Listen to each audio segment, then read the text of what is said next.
Okay, everybody ready to do this thing? All right. Happy to have the Laborfest Writers Group back again. I don't know how many times it's been. How many times? A lot. Several. Many years going. So anyway, it'll be quite a pleasure. You got 6 out of 7. 7 out of 8? What do you got? Yeah, we're missing Susan Ford tonight, but we'll go on with who we got, which is an amazing crew. So thank you for coming out. Margaret, you want to do the initial intro, or Nellie? Who's doing it? Steve is first going to have something to say. Okay. All right. Well, I'll go turn down that music. And, and okay. Thank you. Once that's down, you can have your say. Nice music. I know.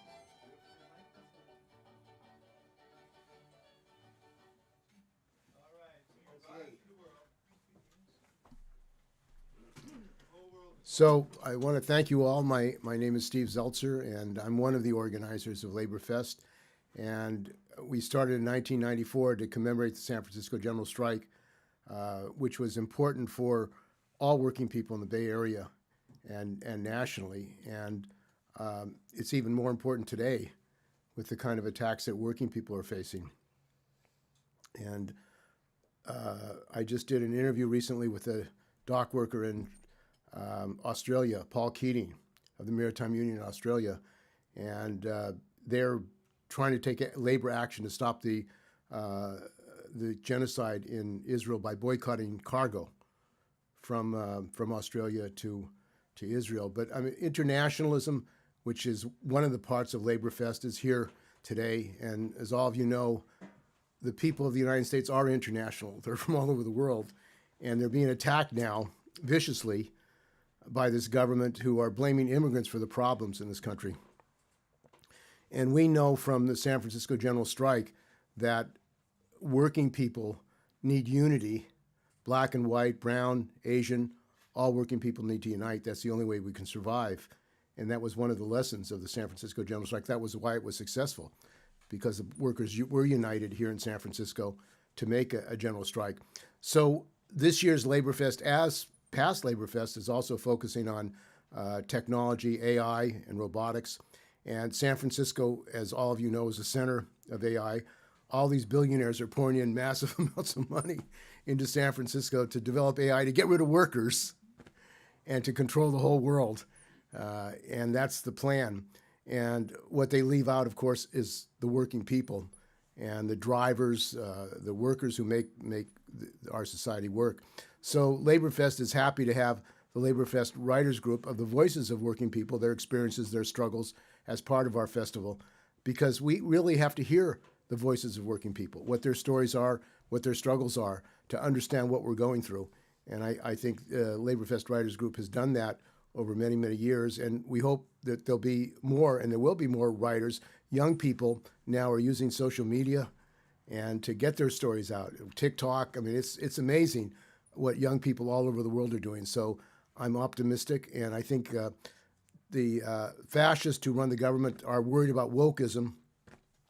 They don't want to learn about the Civil War. They don't want to learn about our own history. But I don't think they can stop people from waking up, actually. And when they do, they got a problem, because there's going to be a massive wave in this country of millions of people. And one good thing about what's happening with Trump and Musk is that they're attacking everybody at the same time. And the veterans, educators, healthcare workers, scientists, all at the same time. And when these people unite, then we have a movement, and a movement that can really change this country and change the world. And I think that's one of the goals of Laborfest, to bring working people together, to get their stories out, and to educate and unite. So thanks for joining us tonight.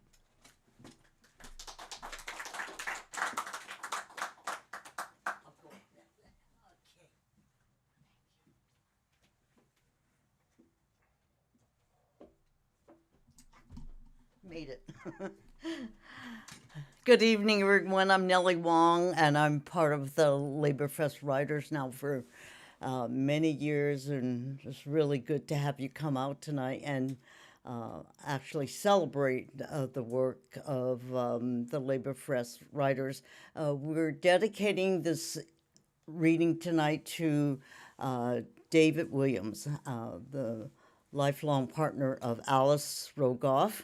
of the Laborfest writers, and David was a working class lawyer and SEIU unionist and really a fighter for the workers, not only of here in the Bay Area and all of the United States, but for all over the world. So, David, present thee. Oh yes, forget what it happens when you get old. I'll next introduce Margaret Cooley of the Laborfest Writers. Here's Margaret.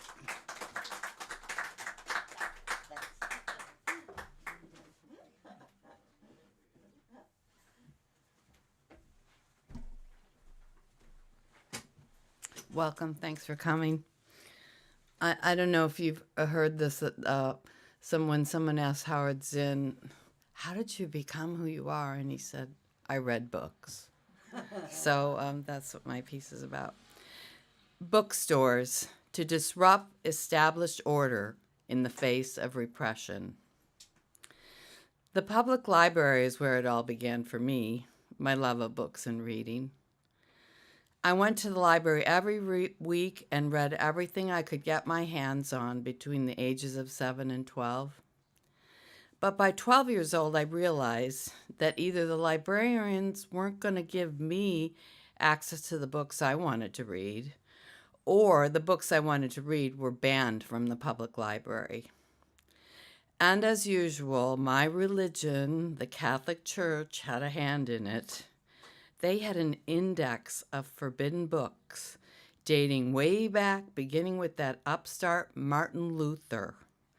And the forbidden books list continued on through most of the French novelists of the 1940s. By the 1950s, the church added its 2 cents about films of the day, creating a rating system that became nationalized called the National Legion of Decency. Films were rated A, B, or C.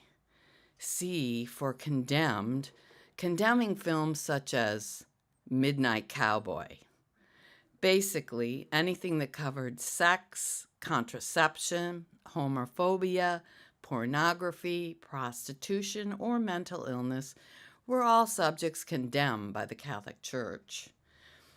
This was the climate of the times when, in Catholic school in the mid-1960s, my teacher, Miss Baxter, caught my friend, Missy Harden, and I with a forbidden book. Missy got the book from her older sister. She read it and handed the book to me. She said it was a real scorcher. The plan was that I would read it next and pass it on to the next girl in our provocative reading group. The fateful passing of that book took place in the classroom. That was a big mistake. Missy and I were caught red-handed with the contraband. The name of the forbidden book was The Group by Mary McCarthy. It was a novel from the early 60s. We had the paper book, and it had just been released as a film. It was certainly not something that was on the list of acceptable reading for young Catholic girls. It covered most of the forbidden subjects: sex, drugs, contraception, homosexuality, and mental illness. But it was unbeknownst to me at the time because I hadn't read it yet. Miss Baxter had it in her hands now, and she seemed to know exactly what it was about. The whole scheme unraveled, and being the good Catholic girls we were, our whole group of readers admitted to being part of the scheme. Off we went to the principal's office. Even Principal Sister Gerald Clare seemed to know all about the book. Had the nuns read this book? Anyway, it all became quite the scandal in my classroom. So at this point, we seekers of forbidden books became much more secretive. We had to find a way to buy our books and keep them at home hidden in our rooms. Diane Merletti knew all about a bookstore in Chicago where 13-year-old girls could go to buy books without question. She'd been there and she'd purchased me my first book of poetry, A Coney Island of the Mind by Lawrence Ferlinghetti. And so began my weekly train ride to the bookstores of Chicago in search of forbidden books. My favorite bookstore was Barbara's Bookstore on North Wells Street in Chicago's Old Town. Barbara's was what we called an underground bookstore because it carried the banned books or books not distributed elsewhere. It was said to be modeled after City Lights in San Francisco. Anything we wanted to read, we could get at Barbara's Bookstore. Going to the bookstore became my favorite weekend hobby, and buying those books the main outlay of my babysitting money. My first banned book purchase was George Orwell's 1984, banned for being a pro-communist book. My next purchases covered normal teenage area of interest, reading sexually explicit books. Once my young mind had absorbed the contents of books by Henry Miller and Anais Nin, I moved on to the drug-filled adventures of Jack Kerouac and friends. Next came the poets and philosophers. I bought the entire City Lights pocket poetry series. Soon my bookshelves were filled with the books that were banned in their day. The book sat boldly on my bookshelf in full view to my parents, who had no idea of the subject matter or how they were influencing my young mind. My shelves were a who's who of existentialist writers. Jean-Paul Sartre and Simone de Beauvoir were two of my favorites. Simone's book, The Second Sex, banned for challenging gender roles in marriage, became a Bible for me. It validated my experience growing up in patriarchy, encouraged me to be part of the ensuing women's movement. Many of the topics once thought to be radical or taboo are no longer underground. But that seems to encourage extremists to go to more ludicrous extremes in demanding banned books. Charlotte's Web has been banned in some places on the grounds that talking animals are satanic. And books like George Johnson's All Boys Aren't Blue, the books that focus on the love of same-sex people, continue to be banned. Books that examine the legacy of slavery, described with violent details, like The Bluest Eye by Toni Morrison, banned. Books that examine, in the last decade, books like Between the World and Me by Ta-Nehisi Coates, written as a letter from father to son about how to survive as a black man today, was banned in some places because it made some white children feel sad and guilty about being white. In my youth, we readers of books today want to learn everything we can about what's going on in the world. That's why we read books, in part. In a time where AI-generated digital content is pushed as propaganda, physical books are becoming less and less a part of society. It becomes a revolutionary act in the face of repression to have a physical book in our hands. Reading a book on paper is an act of resistance. So it's an honor to be here reading for Laborfest in this wonderful bookstore, Bird and Beckett. And while you're here, I really encourage you to buy a book. Thank you.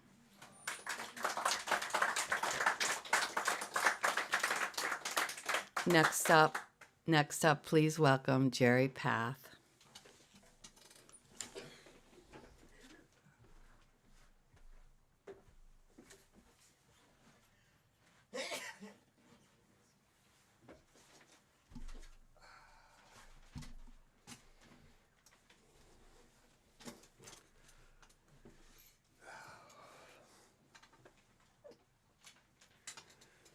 I need a little water, maybe, throughout this for lubrication. So, title of my piece is Uprisings. When I was 14 years old and in 8th grade, our class agreed to the suggestion that for our annual field trip, we would go to the slaughterhouse in South St. Paul, Minnesota. Then to fill out our day, our school bus driver would take us to the Ford Light Truck Assembly Plant, and then we would head out to the Como Park Zoo. I certainly was not excited about visiting a slaughterhouse. After all, it was a traumatic experience for me when I witnessed for the first time the slaughtering of a pig when I was in 8th grade. When I was 8 years old. Unlike huge farms with hundreds of cows, we only had 12. And we knew each cow individually as we milked and watered them by hand. We also knew each cow by name. Mom was no longer able to work in the barn, so she delegated to me the task of keeping Dad cheerful. So I tried, but often I failed. So I was happy when he sang this, the song for the Catholic ritual of benediction. Tantum ergo sacramentum, veni remor cernui, et antiquum documentum, novo cedat ritui, prestet fides supplementum, sensuum defectui. A sense of sublime mystery hung about these words. When he was in an especially good mood, Dad would recite some poetry that he had memorized in grade school. Blessings on thee, little man, barefoot boy with cheeks of tan,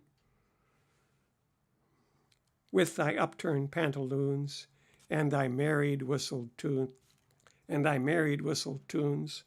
and thy red lips redder still, kissed by strawberries on the hill.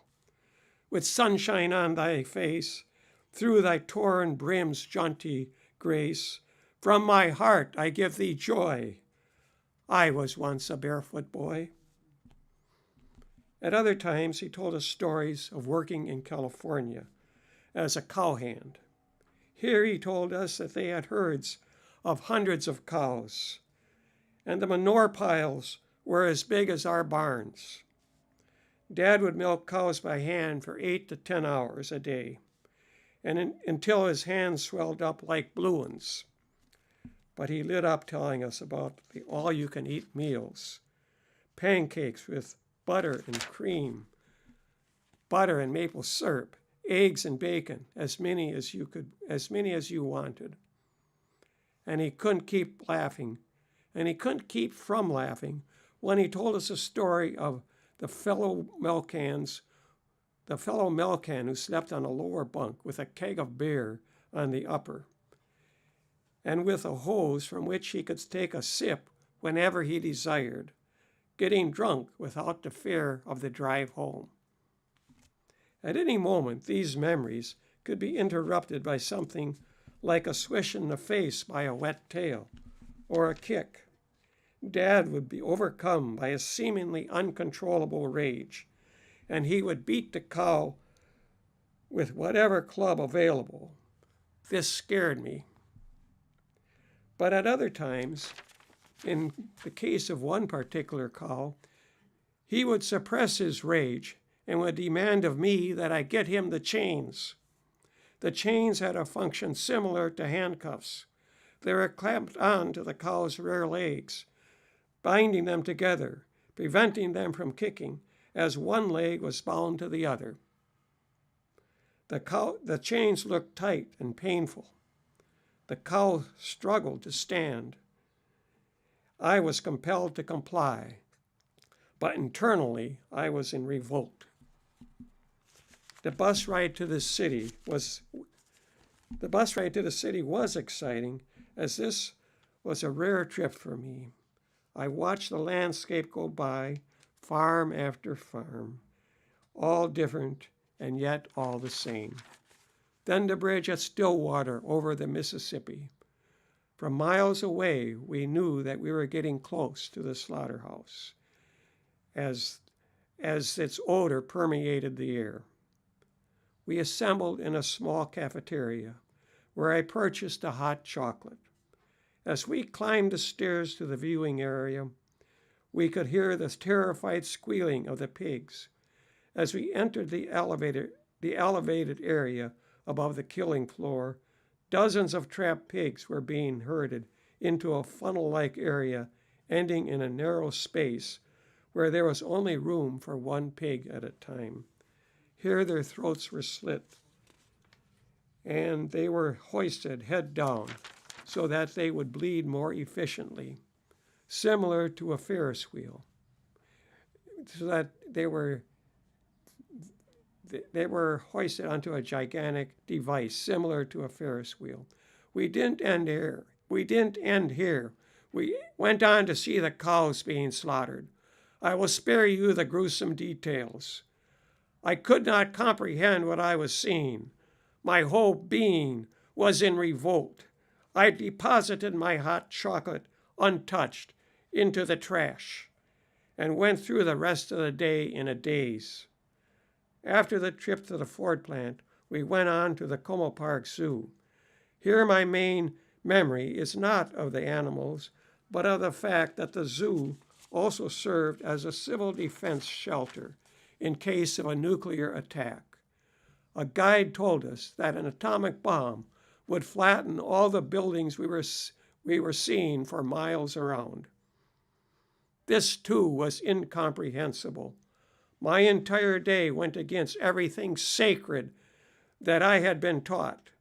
So when I returned home, I turned to the section in the Bible where the Holy Spirit descended upon the apostles and told them to spread the gospel by speaking in tongues to all peoples.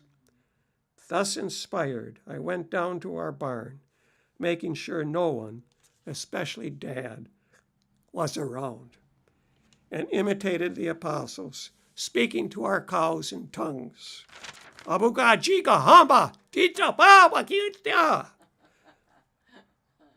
They turned their heads and watched intently. I thought perhaps they were understanding, so I went on. I was telling them that they should revolt, that they should break through the fences and tell other cows on other farms what their fate was and rise up in revolt. This was my first revolutionary speech.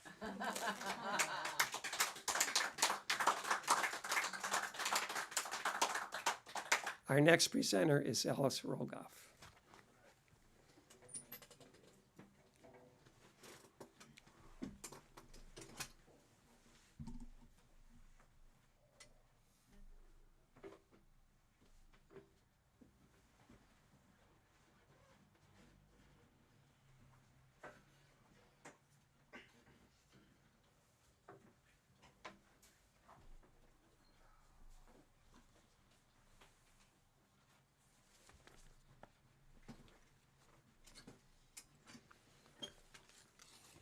Well, I've noticed that Trump has decided that many people who have already been given asylum now have to leave and are not getting asylum.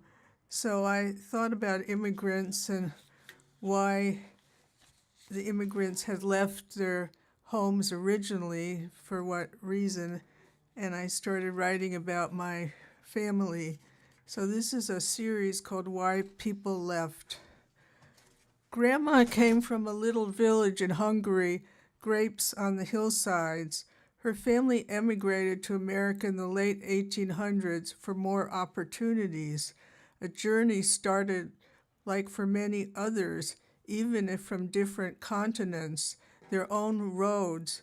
My grandma would be an American, but always cooking with garlic, still speaking German, and buried in a Hungarian-American cemetery. She learned English in night school and made handicrafts. Her two brothers became doctors from a family of 8. With an arranged marriage for 4 years, she lived in a coal miner's town where people spoke every language from Bohemia. I, the youngest granddaughter, also lived in Bohemia with the 1950s beatniks. When I opened Grandma's door and looked into her eyes, I knew she had lost something. Her husband at 50, her son dying young, the people in her village who were gone from war, or who she had left when a child. But she gave me a sheepskin jacket with a floral pattern of Eastern Hungary and offered me more of her handicrafts. I concentrated on words. I don't know what happened to all her Hungarian relatives. They were gone. Yet I had a future.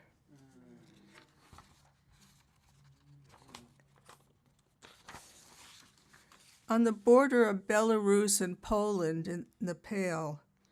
It must have been a long trip for Grandpa Harry from way back in the Pale to America.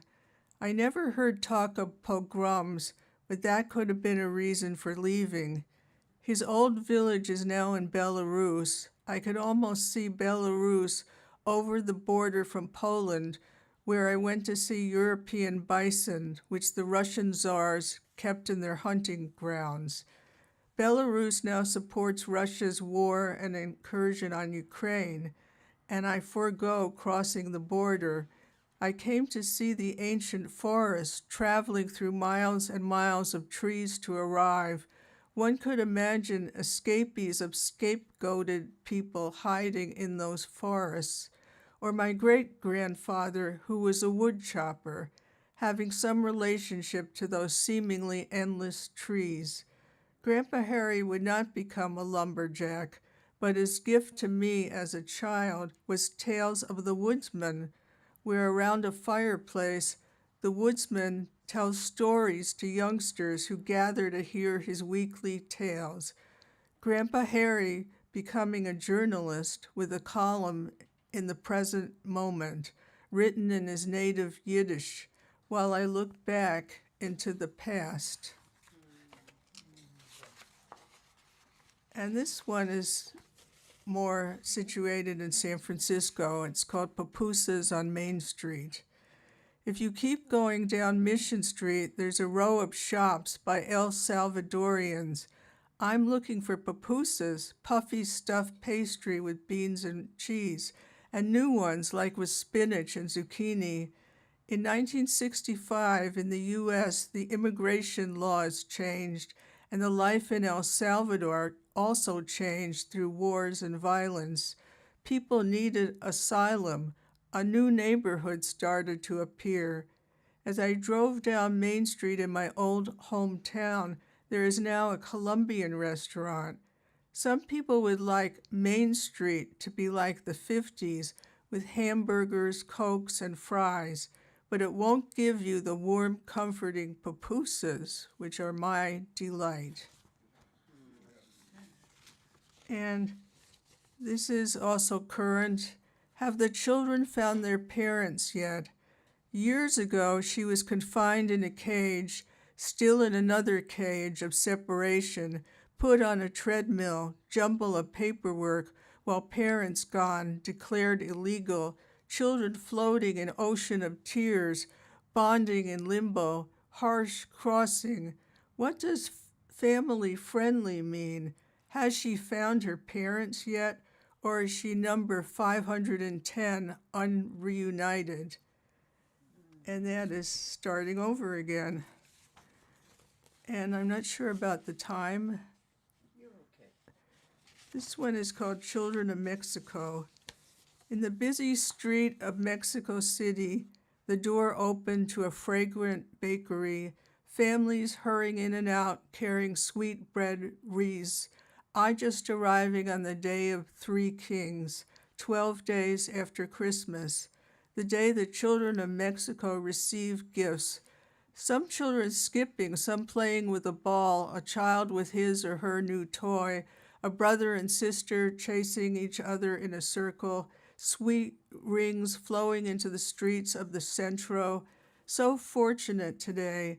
Some children from further south trying to go north are not as fortunate as the happy children of cosmopolitan Mexico City on Three Kings Day, but all just as deserving to be a little child and play. And I think this is for Margaret and her sisters, perhaps, because I know Margaret's very interested in Irish culture. It's not really on the same subject, but it is kind of about Irish immigrants. Irish Hill, the smallest hill in the city with a name, or now not quite a name, or not quite a hill, named Irish Hill, once 250 feet high, now barely 50 feet, a little Irish neighborhood when it was a real hill, back behind Dogpatch, the steel and iron works, now a looming phantom skeleton, ate up little bits of Irish Hill until the 60 homes and the wooden staircase to the top disappeared. But some of the Irish Hill still lingers, a lump of earth that no one completely took away, weeping in the rain and standing its ground in the sunshine.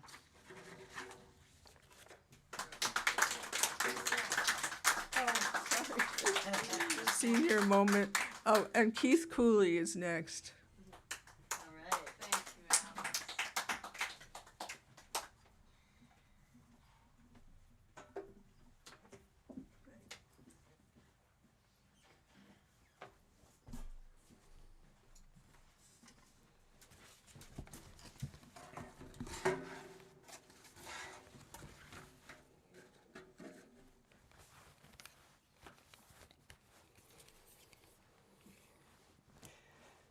In San Francisco, a city famously built on gold dust and shaken by earthquakes, political and otherwise, something quieter and more enduring continues to grow.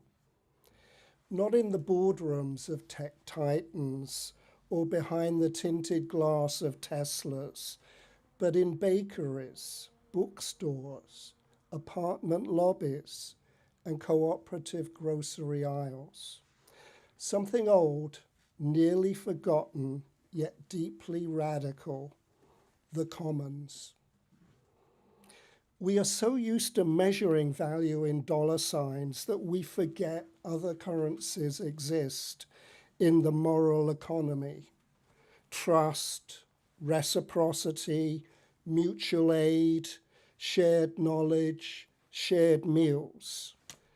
The commons is the name for that other economy, the one not made of competition and extraction, but of care and continuity. It's a utopia not elsewhere, it's here, it's happening. Walk into Rainbow Grocery, a workers' cooperative run not for profit, but for purpose. There are no bosses, no shareholders seeking dividends. Decisions are made collectively. Wages are equal. The food is organic and fair trade. But the real revolution is in the labor, how it's organized, how it's respected. Rainbow isn't just a store. It's an argument for another way of being, one in which no one rises by pushing others down, and where survival doesn't mean submission to the market's cold logic. Rainbow this year celebrating 50 years of operation in the city. Across Golden Gate Park, in the inner sunset, Arizmendi Bakery proves that dough can rise without venture capital. Inspired by the Mondragon cooperatives of Spain, Arizmendi is owned and operated by its bakers. They knead, they vote, they balance books, they thrive. And when a new Arizmendi opens, it doesn't franchise. It seeds another independent cooperative. Growth here doesn't mean consolidation, it means multiplication of autonomy. It's an inversion of corporate logic, where replication isn't a power grab, but a gift. This is the secret power of the commons. It doesn't scale like capitalism. It ripples, it radiates, it inspires. But the commons is not just about food, it's about shelter too. A word that implies safety, dignity, and home, not just square footage or property values. In a city plagued by real estate speculation and mass eviction, the Pigeon Palace Housing Cooperative is a quiet miracle. Founded by low-income tenants who refuse to be displaced, they join together to buy their building and remove it from the speculative market in perpetuity. At a probate auction, they outbid the notorious serial evictor Sergio Iantorno to buy their building. Columbus United Cooperative, another such beacon, stands as a bulwark against the waves of gentrification that have hollowed out so many other neighborhoods. The building, 55 Columbus Avenue, in the same block as the site of the I Hotel mass eviction in 1977. When City College wanted to evict the working class Chinese American families 20 years later, Aaron Peskin helped them fight and form a cooperative with the Community Land Trust and buy their buildings. These homes are not commodities. They are commitments to each other, to place, to the future, in a society that rewards accumulation and privatization. Choosing to hold land in common is an act of rebellion, of solidarity and faith. And yet, the commons is not just about individual organizations. It's about a shift in perspective. It asks, what if we stopped hoarding and started sharing? What if we saw success not as supremacy, but as sufficiency? What if we saw wealth not as something to stockpile, but as something that only exists when it is circulating? Food, housing, knowledge, kindness. That's the thing about the commons. It's not transactional, it's relational. In the dominant culture, we are told we must compete to survive, that helping others is a distraction from helping ourselves. But the commons insists otherwise, that the self and the collective are not at odds, that competition is toxic, that service is not sacrifice, but sustenance, that joy expands, not contracts when shared. We've seen what happens when everything is for sale, when water becomes privatized and a bottled commodity, when education becomes a death sentence, when healthcare is a privilege instead of a right. The commons remind us that some things, many things, are too vital to be priced, parceled, or profited from. But make no mistake, the commons is not some nostalgic return to the past. It's not a retreat from modernity. It is a path forward, one that recognizes our interdependence is not a flaw, but a foundation. It is the antidote to the loneliness of the consumer culture, the burnout of the gig economy, the despair that sets in when we're told we're on our own. And yet, to speak of the commons today is to speak against the tide, against tech monopolies that promise connection but deliver surveillance, against the hollow rhetoric of meritocracy in a city where janitors and teachers can no longer afford to live, against a system that asked how much you earn before it asked who you are, against the notion of profits, undermining the very foundations of capitalism. But resistance can take many forms. Sometimes it looks like sourdough and sesame seeds. Sometimes it looks like a rent-controlled hallway, echoing with children's footsteps. Sometimes it looks like a meeting where every voice counts equally, even if the process takes longer, feels messier, sounds different from the efficiency we've been taught to idolize. Efficiency, after all, is not the same as wisdom. Speed is not the same as justice, and wealth is not the same as worth. The commons is where we learn to slow down, to listen, to build together, and it's where we rehumanize the spaces stripped bare by market logic. It's the park bench, the community garden, the shared kitchen. It's an idea that enough is in fact enough. If there's a future worth fighting for, and I believe there is, it will not be won by algorithms or angel investors. It will be grown like bread, like trust, like friendship, slowly with care, shoulder to shoulder, hand to hand. And perhaps that future begins here, in this city of improbable light and stubborn hope, not in its skyline, but in its basements, bakeries, and bookstores.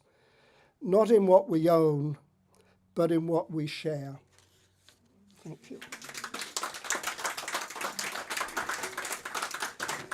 And thank you. And now I'd like to introduce Barbara Saunders.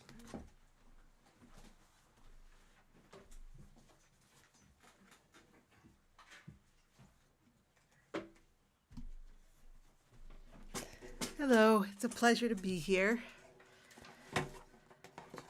The first poem I'm going to read was included in this anthology, Silence is Consent, Responses to the Trump Regime.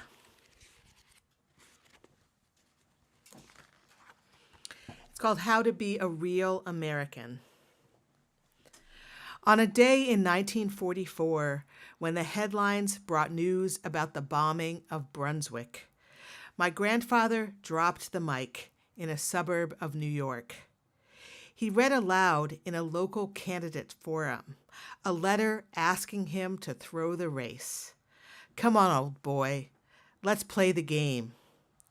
Exposed corruption he would not let stand. In an election he knew he would not win. Reporters deemed the crowd stunned.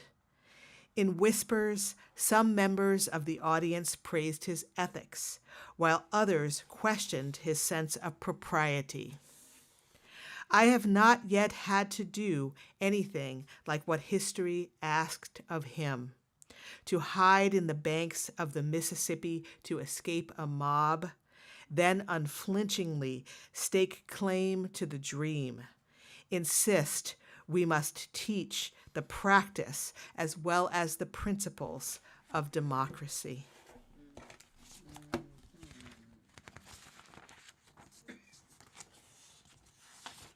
Here's a more humorous reaction to our current regime. It's called No One Knows Happiness Like a Childless Cat Lady. This needs to be said.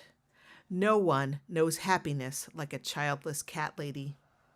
She treasures every restless wail for breakfast at sunrise, appreciates the gifts of a language invented just for her, rhythmic healing vibration of the purr, rough maternal tongue baths generously exchanged for a weak approximation of reciprocity with a coarse, warm, wet towel.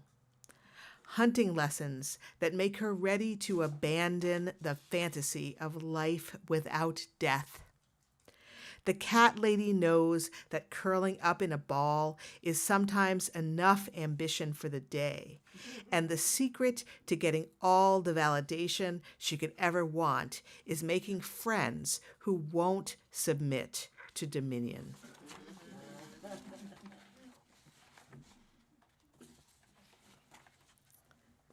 Okay, this one's called Skimmers. Atmospheric rivers carried black skimmers thousands of miles off course to Crissy Marsh.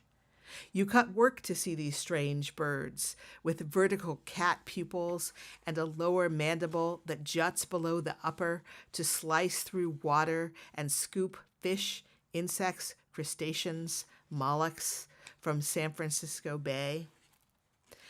A man stands beside you near the sandbars where the skimmers have flushed the terns from their roosts.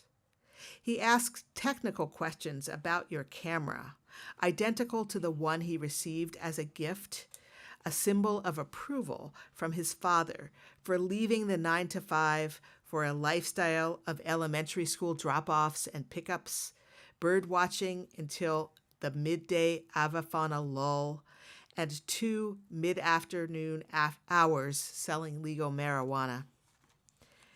Senior birders arrive in a clutch.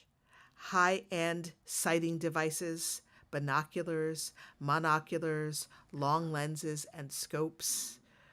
Word is out about the special visitors. There is one black-haired woman among them, walking slowly, wrapped in layers against the wind. She tells you she should be at work, but since the cancer, at only 42, she's joined this club, and she never lets the chance to see a rare bird slip away.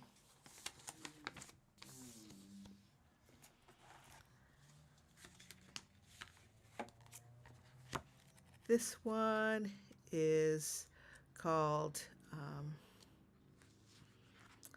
Ode to Wicklow Mountains. I wrote it on the Amtrak train after a trip to Dublin last year. Ode to Wicklow Mountains. Amtrak train slogs across Sacramento Valley after a storm. Water clouded with goat scat ferries debris rises to the mouths of abandoned tents. I ponder where the recent inhabitants have floated as I listen to a podcast on Seamus Heaney's poetry about the bog people. Murdered or sacrificed to Iron Age deities, staked to the land, peat-dyed soft parts outlasting bone, disinterred, dissected, displayed in museums. I close my eyes and think of Wicklow Mountains, clouds parted, clear view, blanket of heather and moss, glacial lakes.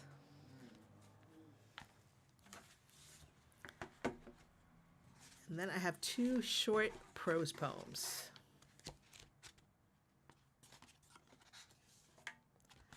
This one's called Strange Days. I don't know if you remember the day when the sky was orange for the entire day. The day the sky turned orange as a caution cone, my iPhone took perfect pictures of the saffron-colored blossoms in my neighbor's yard. Explanations came fast to mollify the people, already panicked from the wildfires and zoonotic virus. Fog and smoke filtered the sun. Nothing to worry about here. A scientist named Marr described the 10 plagues as an easily explained causal chain of events. A rabbi told the New York Times, God often works in natural ways. And then my final one today is called Space Jam. It's a high bun.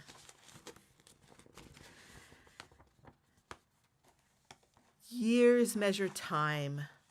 Light years measure distance. The space between notes measures eternity. Ian Anderson jokes that his band member learned Bourrée in E minor from J.S. Bach himself and lugged it across centuries. Katie Coleman, adrift around the earth, duets with this luminary in a fangirl moment for the ages. They honor Yuri, the first of us, to know even a moment of living in the universe beyond this planet. Now of blessed memory, stardust to ashes. Astronaut, rock star, sanctify the martyr's blaze.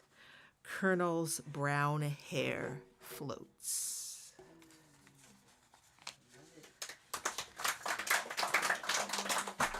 And next up is Robert Eugene Rubino.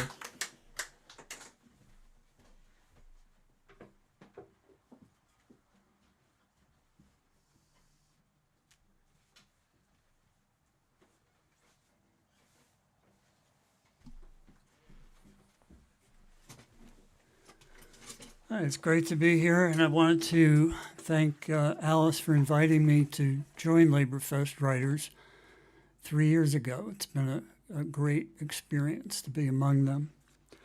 I've got 4 short poems that honor labor. Martin in Memphis, April 4th, 1968. Martin wasn't in Memphis to give another soaring, spine-tingling speech about visions of a perfect, peaceful world. Martin was in Memphis to give support to that city's gritty, long-suffering, long-striking sanitation workers, 2 of whom had been crushed to death by rickety equipment the city refused to replace, whose families the city refused to compensate, as if those workers' worth was beneath the trash they trucked, as if that clean city didn't depend on their dirty work, as if their dirty work wasn't hard, honest, hard labor, as if they, and not what they removed out of sight, out of mind, were unclean and malodorous. Martin wasn't in Memphis to give another soaring speech about dreams of idealized, sanitized equality. Martin was in Memphis to give support to the city's gritty, long-suffering, long-striking sanitation workers, demanding safer equipment, overtime pay, a raise from their starvation wages, recognition of their union, recognition of their humanity.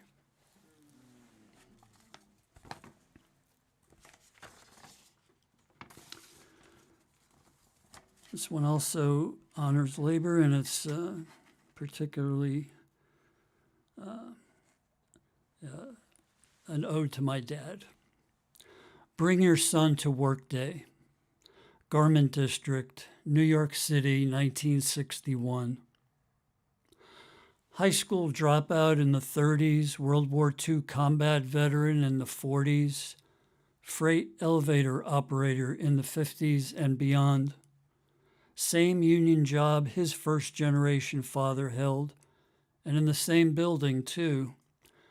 Dusty, grimy, busy, boring, noisy, quiet, stuffy, drafty, with assembly line sweatshops on all 10 floors, assembling stuffed toys and purses and corsets and clocks, socks, shirts, skirts, where he jokes with the men, flirts with the women, makes baseball bets with the truckers, and where in the basement at lunchtime he eats a sandwich from the next door deli and feeds the sleek, rat-catching black cat and reads the daily news and listens to big band music on his transistor radio.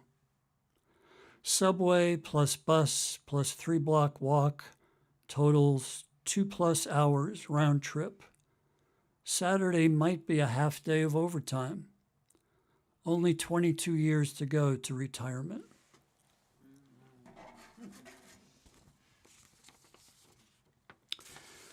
This is excerpted from a column that a Philadelphia columnist named Will Bunch wrote on March 28th, 2024, and I excerpted it and fashioned it into this poem.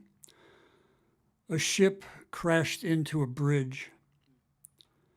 He never stopped working, fleeing poverty in Honduras. Minor Suazo wound up in friendly toward migrants Baltimore. Lots of opportunity. He never stopped working. He cleared brush, cleaned yards, painted houses, started a business, worked overnight construction, sending money to family back home. He never stopped working. At a wretched hour, he and his migrant co-workers filling potholes on Francis Scott Key Bridge, backbreaking work, work other Americans can't or won't do. In normal times, 6 migrants' deaths would serve as tragic parable about America, etched into existence of big dreams, sweat and sacrifice of each new generation, from Ireland, from Italy, from Honduras, from all over. But these are not normal times. Those 6 workers were not poisoning the blood of the country. They were replenishing it. These are not normal times.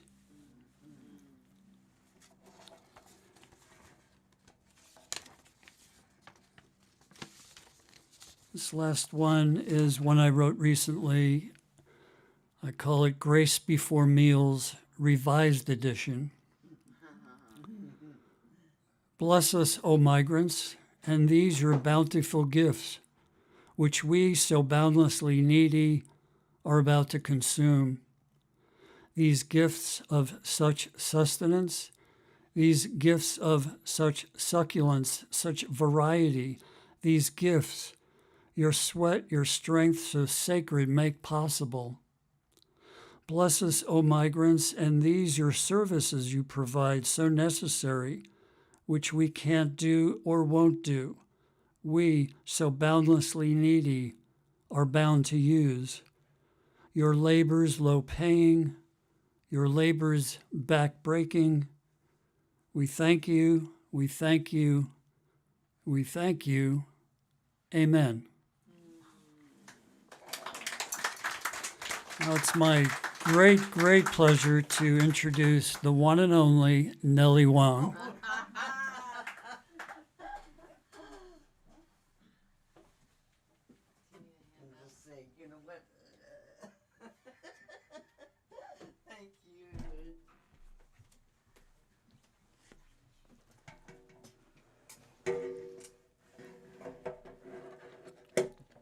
And thank you, Eric and staff at Bird and Beckett for hosting this reading tonight. It's great to see all of you here and to hear my sister and brother writers and poets and essayists and memoirists in person. And when we saw each other, it's like, oh my gosh, this is what you really look like, because we've been meeting on Zoom. And so I will, and we're missing Susan Ford tonight, who is a part of our group, and it's changed out through the years, but it's been great because, you know what, really, when I think about it, there's no movement without the writers, and we're here fighting back.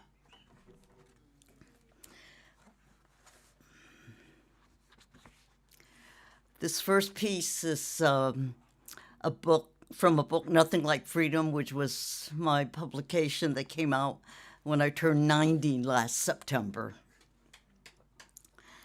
Song of Labor. When you stitch the kingfisher diving for fish, when you touch silk strands forming a peony, a firefly, misting around a girl plowing earth in dawn's light, when you carry water from a well to boil rice, steam a piece of cuttlefish, When your feet pedal blue jeans, a crisp white shirt, a ball gown. When you tailor a suit of wool in houndstooth, Glen plaid, or dizzying stripes. When you sort chicken bones from daily garbage. When you search for discarded bread, barely worn shoes. When your heart rises the moon, intent as a blacksmith's arms. When you sing a ditty of pigs' intestines thrown onto fields, chickens squawking. When you keep your daughter because she is female. When you picket for stolen wages. When you talk back to mother-in-law. When you stay up to watch the sunrise. When you learn English and still speak your native tongue. When hope glints from a bowl of porridge. When debt is postponed. When you cross borders.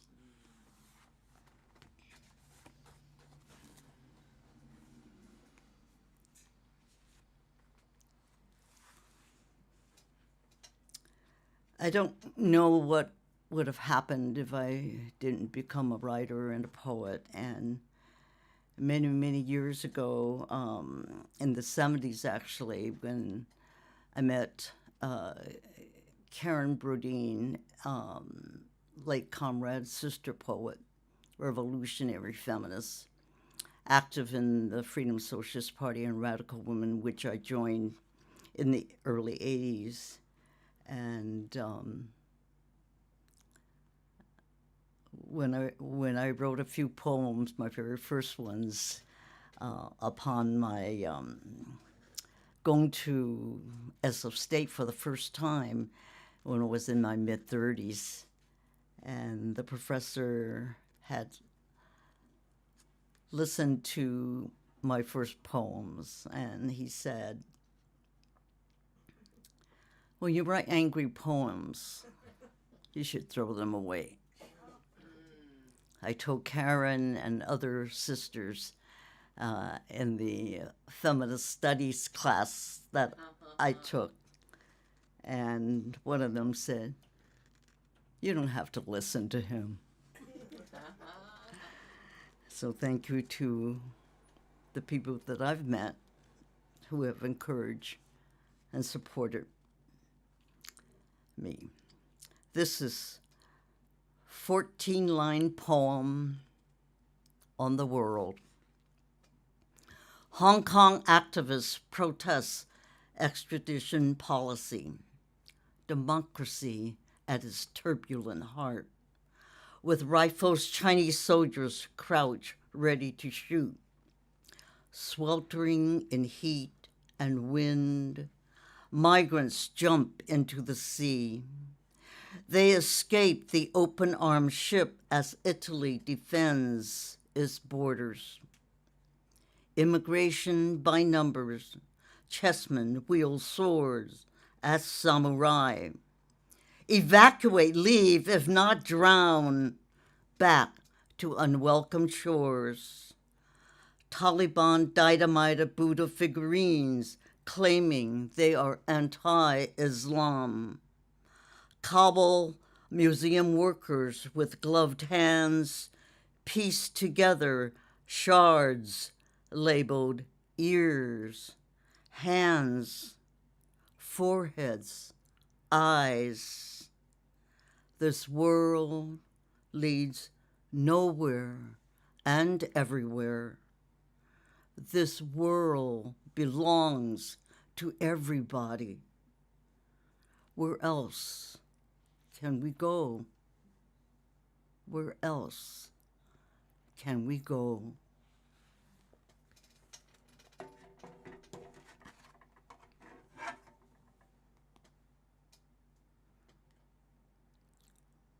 I'm terrible at digital stuff, but I know how to use the iPhone a little bit.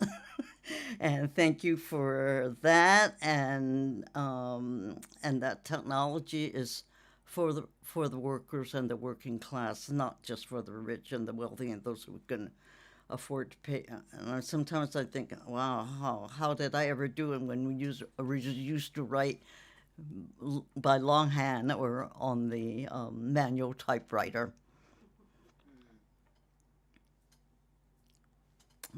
And this is the poem that I wanted to read. I wanted to read a couple here, and let me make a search. And this is, okay, here's one.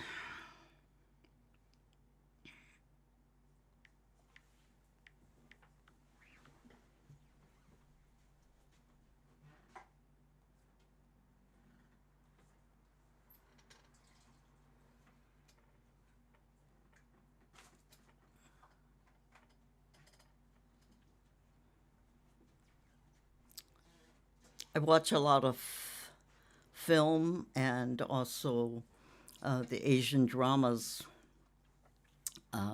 from Korea and China, Japan, India. And this series was called something about red dreams. I dream red dreams, red sleeve of a palace maid who becomes court lady, who becomes concubine, who relinquishes freedom of single life. This Dokim, whose three sisters in blue, green, pink, hanbok, braided hair falling down their backs, surround her in sisterhood. And she looks back, owning her own breath, the tufts of wool and shimmering glass of her thoughts of independence, refusing to be owned by her king, a king destined to love all his subjects, a monarch of fathers and mothers, whose own son, the crown prince, succumbs to measles, whose own desire to love only one woman must suspend to afterlife when he and his first-rank concubine can love in peace. But where, in red dreams, do enslaved women break free the blossoming trees, the ginkgo songs and butterfly wings of concubines, forever property of wealthy men, whose sexual freedom comes first at expense of their slaves and infertile wives, to be buried alive with no say, even with jade and turquoise decorating their bodies, even if a bronze stallion, its eyes aflame, carries them away in dusts of splendor.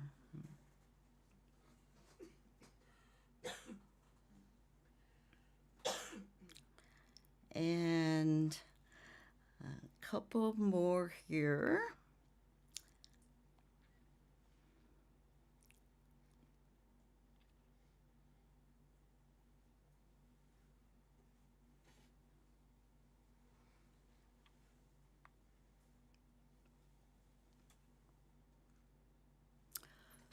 When one enters the literary world, she lives, doesn't she? Even when death takes her, ghosts of centuries flies through the red flute, whistling in waterfalls. She volunteers, not her body, nor the sparkling stream, light of the moon, roar of phoenix's flight. She brushes horse's mane, hooves pounding dust, defies tradition, of remaining caged. If the literary world forgets her, still she rises, still she lives.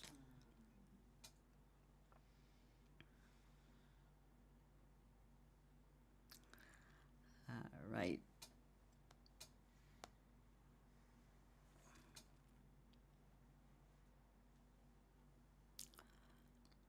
For a long time, I realized that writing is resistance, and writing is helping to make radical social change.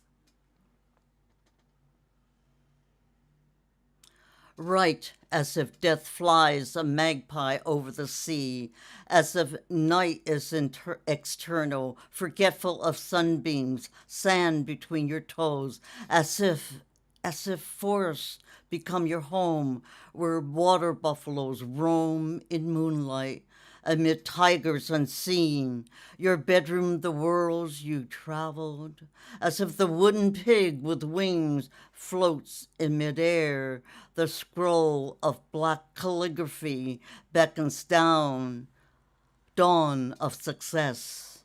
After all, the flowers encased in glass are still brushes and pens, pencils with no erasers now, push and pull the filaments of breath and desire, as if dying is living and writing.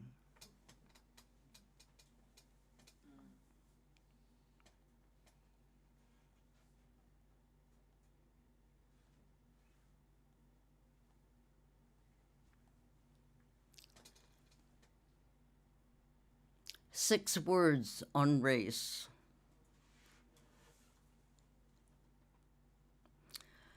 And what year did you arrive? Tell me quickly, what's he saying?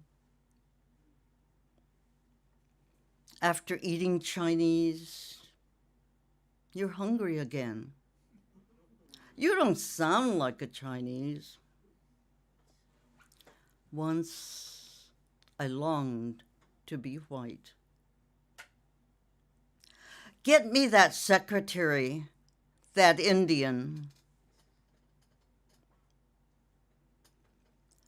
You speak perfect English for Chinese. Say, lady, you look so bourgeois.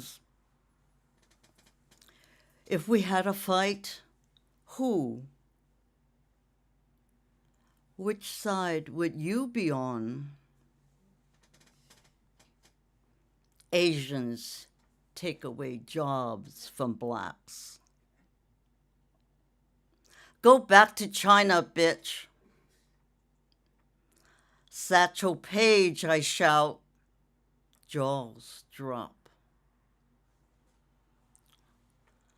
Why'd you take a long lunch? Didn't know we got Susie Wong. Oh, you are an American. I would live next to you. Thank you.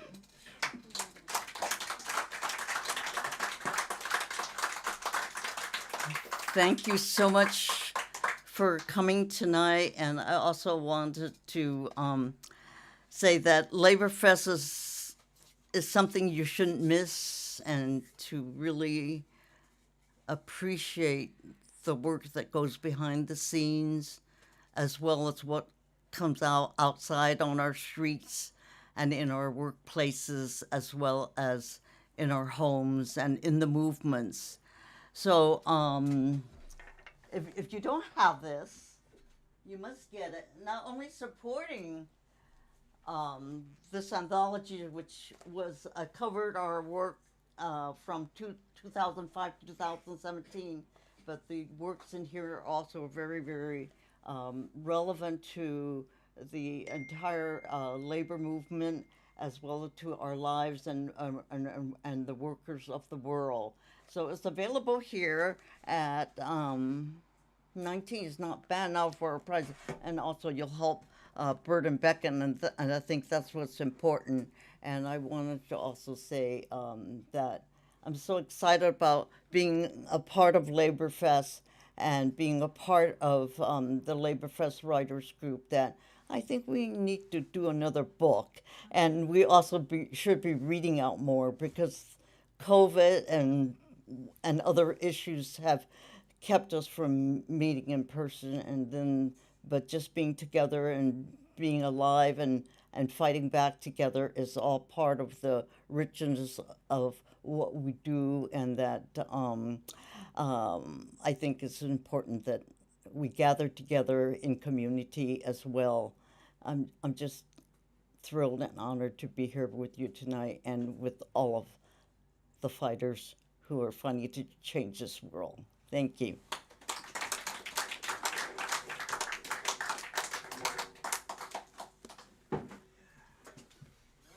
That's it. Alice? Yes, thank you.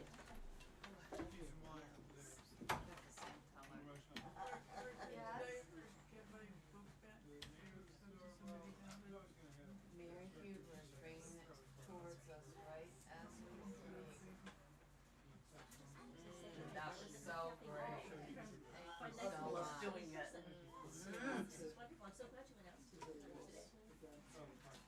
Thank you for coming. Oh, and there's refreshments in case people are thirsty or have a sweet tooth. Oh, I was worried you were gonna make it. You got here like just right as it started. That's great.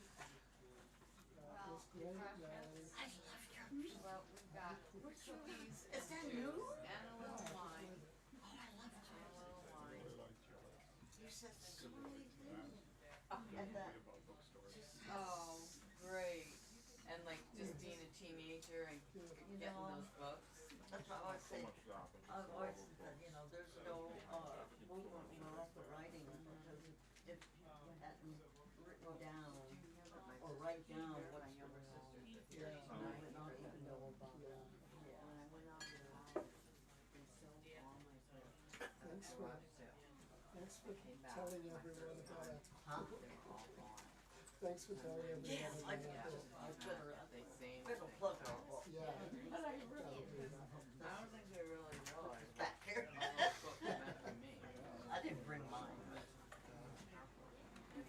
Thank you, thank you. Thank you.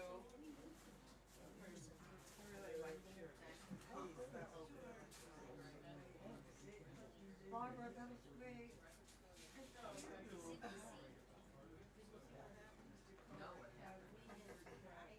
Oh, yeah. My sister.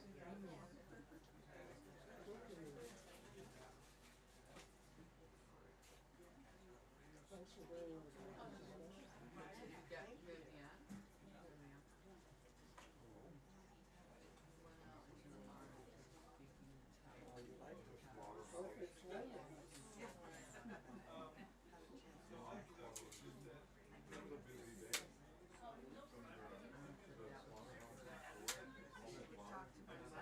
My mother is a brilliant writer, so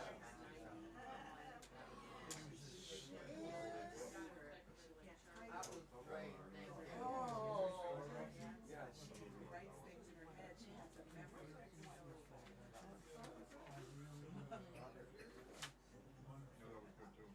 Yeah. Well, you know, Does she have anything that I can read? while it, if you're going bigger and famous smaller.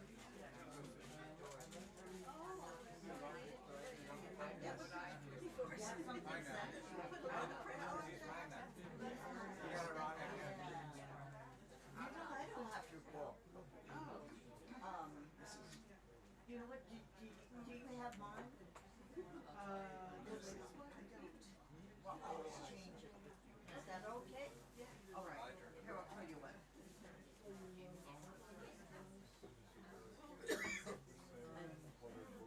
I'll give you this copy. Because I haven't marked it.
Laborfest, Corey? That's where I've seen you. Drank so much water. Oh, yeah.